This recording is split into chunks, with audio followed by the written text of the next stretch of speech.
We are the American Legion Department of New Jersey. Be the one.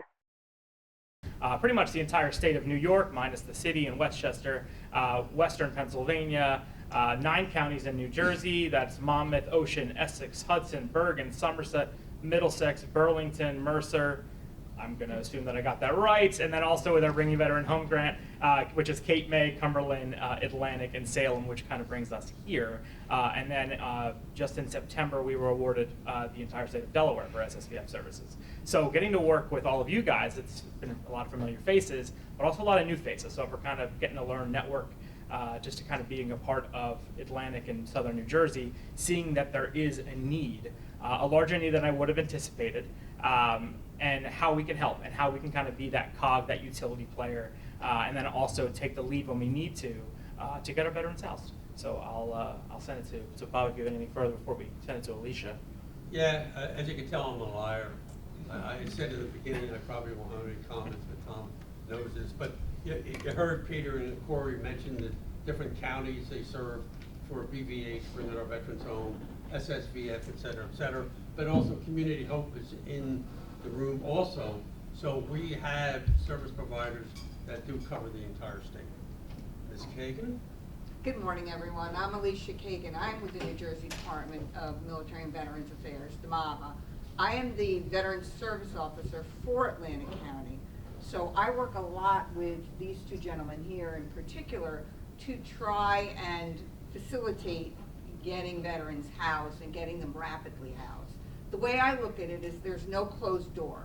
A veteran can go anywhere, my office, directly to Corey, directly to Pete, somewhat directly to Vets Haven, to get the help that they need.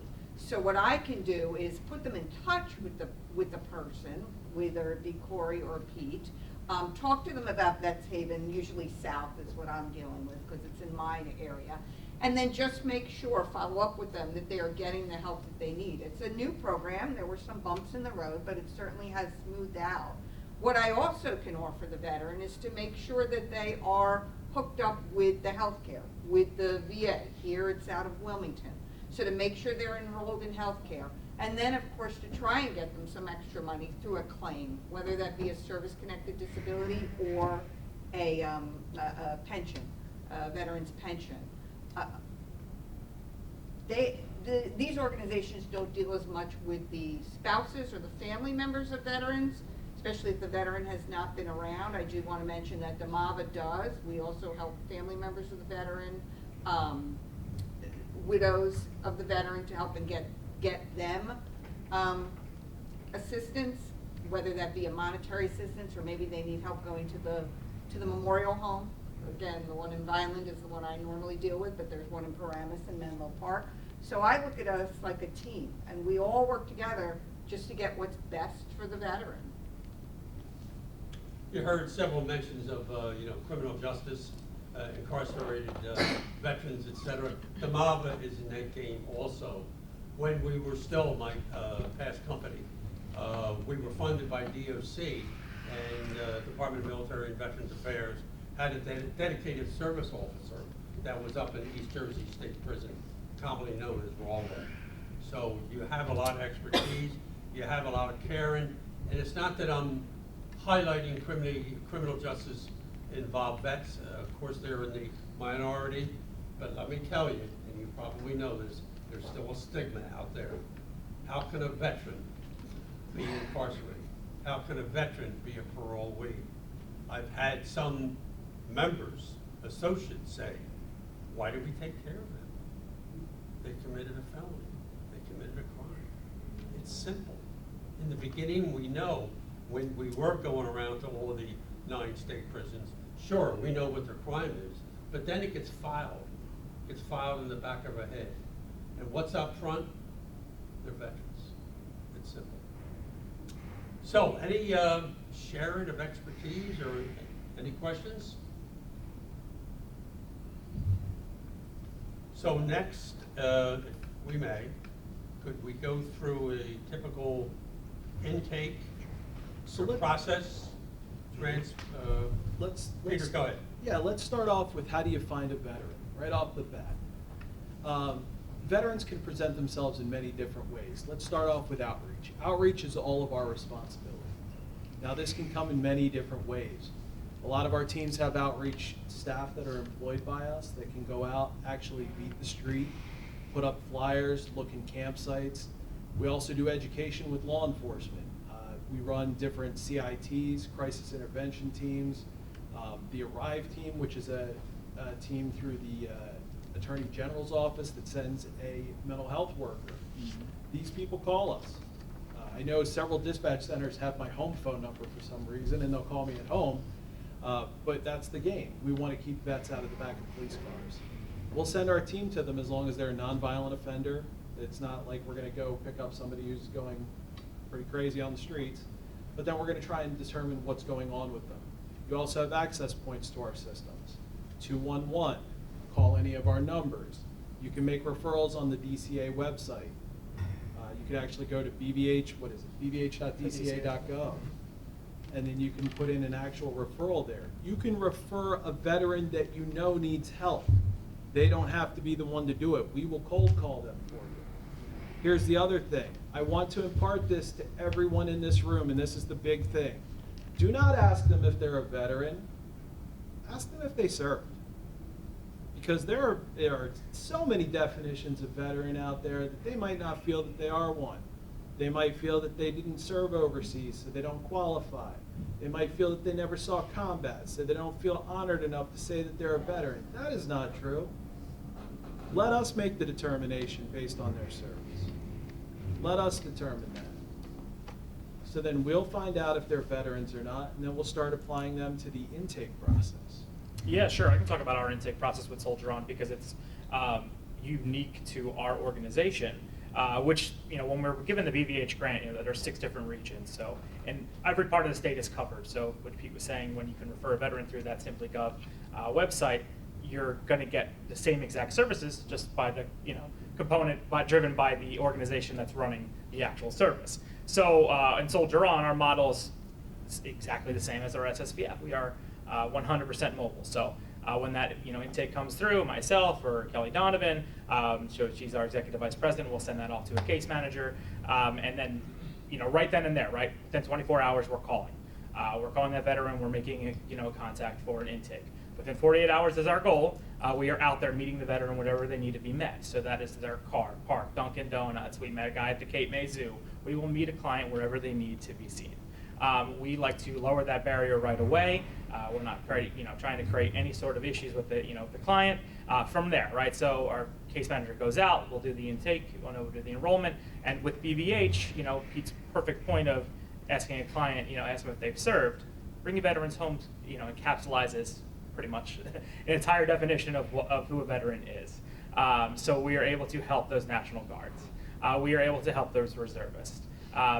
So anybody is pretty much guaranteed an option with BVH as long as they don't have a dishonorable discharge or a other court martial.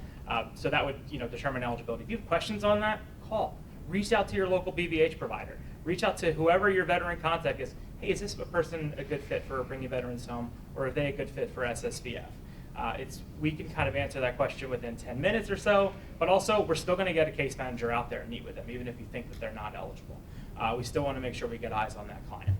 So from there, like I said, we kind of roll through. You said you kind of wanted a history of an intake. I picked this client in particular because it touched all 3 of us immediately. So this is a client who can, with BVH, we can be dual enrolled. Like I said, we could be that utility player. We can take that lead when it comes to veteran support, housing. We have a client who was fleeing domestic violence. We met her at the end of June. We enrolled her. We got her DD-214. We immediately sent her over to Alicia to see if she'd be eligible for services. From there, we put her in emergency housing in a hotel through NJSOS Vet. So now that's just the 4th organization that we've already worked with from there. So within 2 days, we were able to connect with that. From there, we connected her with VMC. VMC asked for, hey, what's our housing plan? Well, she's eligible for what's called the SRAP voucher. So with the Bringing Veterans Home grant, 1,000 SRAP vouchers have come out. So anyone making under 40% of the AMI is eligible for this. This is a low area median income. Sorry, Pete. Yeah, let's break that down just a little bit. So when we're starting, and this is a lot of information we're gonna throw at you because this is a lot of moving parts. So when we say we want a housing plan, our first thing is, we're gonna tear that veteran's life apart. And I don't mean that in a bad way. I mean, we're gonna find out why they're homeless. Because apparently there is some bad decision or bad luck or something that has made them homeless. So we're gonna look at their financials. We're gonna look at their housing situation. And when we say housing plan, there's a budget involved. We're gonna make sure that going forward, we're setting them up for success, not failure. So we're making sure that housing plan has everything in there. How much do you spend a month on getting your hair done? That's how deep we're going into this. Where are your kids going to school? Are your kids getting taken care of? Do you have pets? Are they being taken care of? Because they're family members. So we go into that deep with this. Domestic violence. This is a domestic violence case. Are you safe? Do we have to relocate you to a hotel? That's where we go into that deep part. And with the DCA vouchers, DCA has put out 1,000 vouchers aside for veterans. So we have the ability to sign up for these vouchers for these people to get them into this better housing. Yeah, so within a week, right, she was already connected to 4 different organizations. We had applied for a voucher. 2 weeks following that, she was briefed for her voucher and awarded it same day. So what happens with those is, the voucher comes down to the state, from the state, we send our person over to the state office, they have a briefing. The briefing takes place where the state issues that voucher, notifies us, now we start housing searching. And we start looking for what's an affordable housing. This is what they were talking about in what Catherine was talking about in our keynote. What is the naturally occurring, or NOAH, naturally occurring affordable housing that's out there? Yeah, so voucher was briefed a month from her initial enrollment. Soldier On or BBH programs are able to do 2 weeks of hotel assistance. So I want to harp on those 2 weeks. Yes, there's some times that we can extend that circumstance, but this is where we should be partnering with other SSVF organizations if that is the only route plan. Veteran had a family with an animal, so we were not going for the shelter route. And we already had housing identified. From 1 month of her enrollment, we had housing identified. She had a voucher in hand, everything was set. We had food dropped off, we had pet food dropped off, supplies for the entire family. We did the inspection on August 7th. She was housed that following day. And what's really cool about bringing veterans home and our sharing of resources is we did just that on the final end, was we cost shared. We did not limit that veteran, under SSVF guidelines. A security deposit is once every 2 years. If this veteran were to lose their housing in a year, they would not be eligible for a security deposit with SSVF. So BVH is our whole plan is, let's take that security deposit. Let's pay that, so now I don't have to, exhaust a resource from SSVF. We took over, so we did security deposit, and then we did the landlord incentive. And then VMC offered the tenant incentive, which is furniture, as well as the mattress for the whole family. So we were able to literally split our costs between 2 organizations. A little help there from 3 other organizations in the meantime to get her housed in under 40 days, which is pretty cool. So what I'm just basically trying to say is, from the cost, the spot of an intake is, if you have a client that you think might be eligible for services, someone who is homeless, at risk of homelessness, call your local provider. We should make sure that we send you over the DCA site, find out who that is. They're split up between veteran service providers and non-veteran service providers. So now they're getting to know, what it is to help a veteran in need. And I will stop rambling on that end. Can I mention one thing? Yeah. We have a table set up in the back of the big conference room, and Andre's brought flyers that have the information on it. There's a QR code you can scan. So if anybody needs that information, just see the table in the back. And then I just want to piggyback on this particular veteran that dealt with Corey. Now I'm helping them try and get them additional money so that hopefully we can better their housing where they're not as relied on the programs Correct. that are Corey's. And because can you mention how long the SREP voucher lasts? So 'Cause that's a good point. Technically, they said it was 5 years, but unlimited extensions. Yeah. So as long as you're income qualified, you should be eligible for this voucher for life. Yeah. She's a younger veteran, under 40. Don't want to box her in potentially for that voucher, which is why Alicia's going Right. to try to boost up her income, so to the point where she won't need that voucher anymore, that she can be able to afford her rent independently. Now let's Yeah, go ahead. Now let's expand upon that and add the GPD sector to it. So say we have a veteran that we come in contact with that is a single veteran. It could be male or female. You guys take male, don't you? No, we have both. Okay. So it's Vet Haven South that only takes males, or is it? Yeah, they have a women's wing now. Yeah, okay, good. Yeah. So you have a single veteran that we've done our outreach on. We've started our case. We realize that they might need a temporary place to land where they can get some more comprehensive care, where they could get some group therapy almost in there, where they're living in a safe environment. We would then make a referral over to DMAVA using their website, fill out the actual document that they have and send it in, and then we would take that case and we'd send it over to Vet Haven. What That's would right. you guys do? So, thank you for that segue, very good. No, this is excellent. So, like Pete said, there's a lot of information getting thrown at you, so I'll just try to simplify it, right? These guys are really taking, and gals are taking folks off the street, literal street homelessness, getting them into housing in a rapid period of time. It's extraordinary what they do in a short period of time. And I'm telling you, in the last year, everybody's throwing the BVH acronym out there. It's less than a year old, bringing veterans home.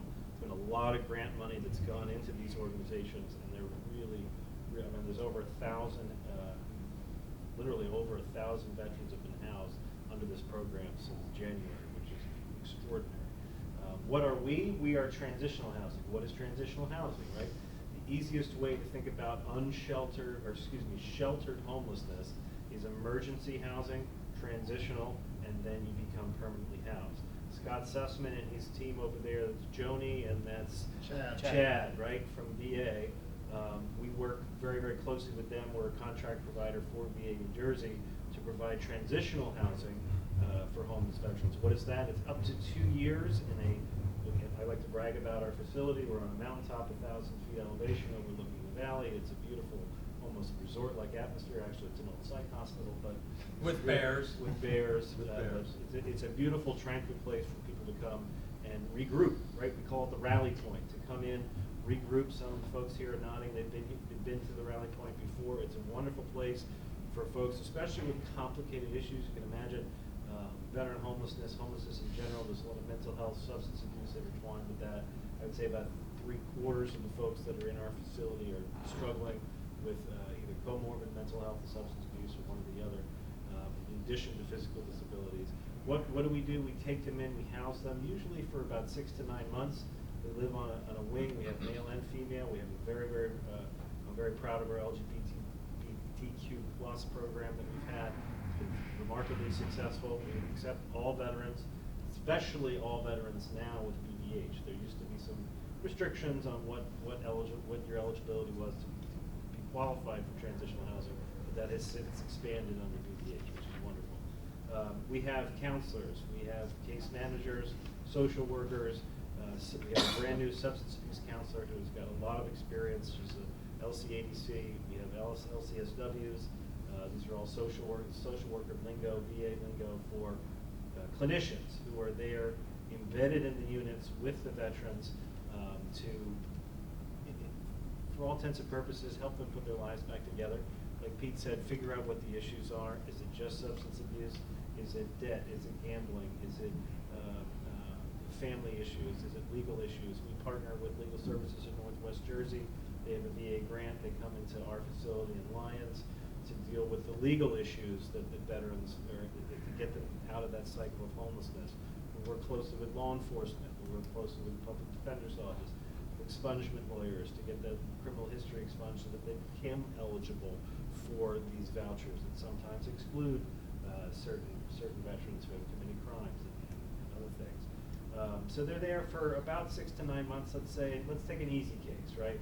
So Scott Sussman is the VA Emergency Shelter Liaison in Newark on Washington Street right there. How many beds do you guys have, Scott? 30. 30 emergency beds. What does emergency mean to you, Scott? Exactly that. It's an emergency. They're Right. out in the street, need a place to do, and we do same-day event. Same-day admit via East Orange, right? So what do I mean by that? They've got to be medically cleared, right, to go into a shelter. So they may need to be triaged by a medical professional if they're going through acute alcohol or drug detox, or if they're in some sort of crisis, mental health crisis, they can be stabilized on the 12th floor in East Orange before they're transitioned to either an emergency shelter or to GPD, transitional housing. Okay, so let's take a case like that. There's somebody on the streets who's going to be going through alcohol detox. Scott's team brings them to East Orange VAER. They're screened by a doctor. That doctor then can either say this person's going to go to Lions inpatient for substance abuse for X amount of weeks, or they're ready to be medically cleared to go right into a transitional or emergency housing program. Right? If it's immediate, Scott's going to get them in that day. If they're literally living under a bridge and they need immediate shelter, Scott's going to take them in that day. Once they're checked in and they're somewhat stabilized, Scott and his team are going to be seeing what are their needs. Do they need transitional housing? Are they ready to talk to Peter and Corey about going directly to a voucher, directly into living in the community? It just depends on the individual. But rest assured, there's professional clinicians who are evaluating each individual veteran to figure out what the best scenario is, the best course of action. Right? So let's say Scott says, look, Joe Smith here, he's a veteran. I think he's going to be ready for transitional housing. He fills out the application online. Okay, we screen, do an interview, do our own intake process to bring that person into our facility. The vast majority of folks that are coming into the program have already been stabilized, detoxed, have come through a program of some sort before they come to us. Our job is just to keep the ball rolling. Right? We have a wonderful kitchen, a cafeteria, 3 square. We have a beautiful koi fountain. We have events, parties. We just had our big banquet last week.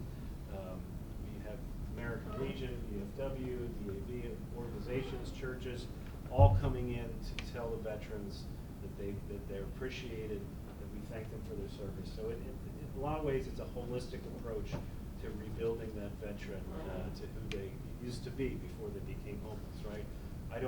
We don't judge veterans on what decisions that they've made. We all say thank you for your service. Okay, we've got some folks in our facility. One comes to mind who's actually from Atlantic City. He came back from Vietnam in 1968 and started drinking. Okay, he stopped drinking about a year ago, went into a rehab program, came to us, served in the Marine Corps, saw heavy combat. The first person to thank him for his service since he came back from Vietnam was us. Okay, that is real. That's not every day we see something like that, but we see a lot more and more younger veterans, especially female veterans of the post 9/11 conflict. 5 million Americans went into a combat zone after 9/11 and counting, including many who are in New Jersey, right? The National Guard just got back from Iraq and Syria. 1,000, an entire brigade of soldiers went to Syria and Iraq right when things were getting hot between Israel and Iran. They live in your backyard, they live in your neighborhood. Some of them are struggling. Some of them are becoming homeless. That's where we come in, okay, with our partners, American Legion, VFW, DAV, et cetera, and our SSVF providers. We get them where they need to be. I say that the biggest challenge to veteran services for veterans in New Jersey is education, right? I grew up down the street from Bedhaven, had no idea it existed, what it did. I was out of the service for 10 years, not going to the VA because I didn't consider myself a veteran. Even though I was in a combat zone multiple times, I go to the VA hospital and see folks with no limbs, no eyes, no ears, lives completely shattered. Give them the services, right? You get over that. American Legion comes in, the VFW comes in. I'm a veteran. I'm entitled to these services like all veterans are. You have to get them to that point, right? To recognize the fact that they are a veteran and that we respect what they did for this country, regardless of who they are and what they've chosen to do.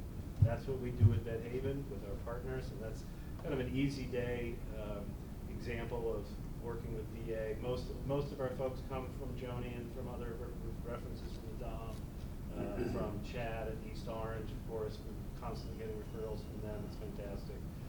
But we also have street homeless veterans. No, we're not an emergency shelter, but we will try to get same-day admission if we can work with VA, get them medically screened. For example, there's a Navy vet in our facility. Some of you saw him speak last week at our event. Wonderful young man, was living literally, our facility is in the middle of nowhere, right? He was homeless in the town right below the mountain, okay? Had been there for over a year. Nobody knew he was there. Nobody knew he was a veteran. finally someone in the community said, I think there's a homeless person living under the bridge in Gardner by the creek. So he said, let's go down and check it out. Turns out he served in the Navy, okay, had fallen on some very hard times. Social services in the county had fallen through for him.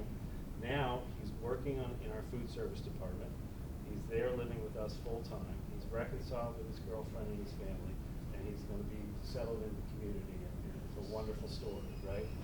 But that's not something we see every day, but we literally went down, scooped him up, brought him to East Orange ER, got him medically cleared, and he came to us, right? So it really varies the way that folks come to us. Officer Tully will show up at the door with someone who's just been released from incarceration, okay? It's a wonderful program. We talk about incarcerated veterans a lot. Why, Bob? Because many incarcerated veterans enter that cycle of homelessness because of what they've done. So the homelessness population is comprised of a lot of people who have been in and out of jail. That's true whether you're a veteran or not. All right, and getting those folks to a safe place like Van Haven and not the streets of Union County or Cumberland County or whatever. That's what we do. That's what Tully does. He'll take somebody right out of prison, bring them to us.